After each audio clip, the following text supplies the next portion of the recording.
L'immigration va détruire l'Europe. C'est un peu violent dit comme ça, mais en chanson, ça passe tout de suite beaucoup mieux, du moins sur les réseaux sociaux.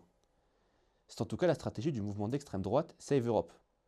Depuis plus d'un an, on voit en effet fleurir sur les réseaux sociaux, YouTube et TikTok, des contenus musicaux visant à répandre une haine anti-immigration. Ces chansons, parfaitement calibrées pour les plateformes, portent en réalité des propos discriminatoires envers les populations arabes ou africaines, accusées de venir envahir l'Europe. Souvent accélérées jusqu'à un rythme chaotique.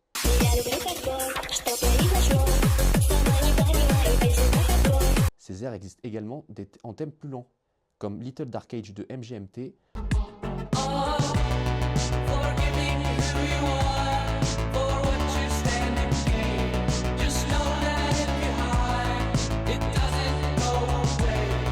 un incontournable des vidéos humoristiques de l'extrême droite destinées à prôner le masculinisme et l'homophobie.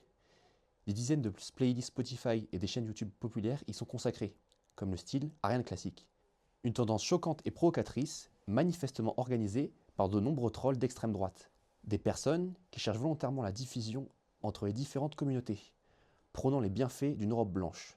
Dans les commentaires, les internautes se vantent d'être de sang pur et vénèrent le sculpteur d'État nazi Arno Breker. Ce mouvement a explosé sur Internet, après une vidéo sur l'île de Sylt, en Allemagne, montrant des Allemands dans un bar dire que les immigrants devraient retourner chez eux.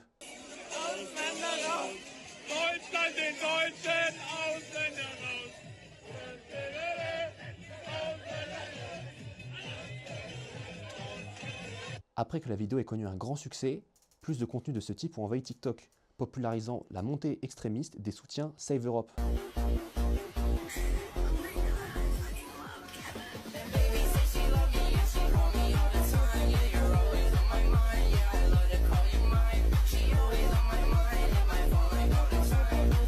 Alors, pourquoi Save Europe est un mouvement dangereux ?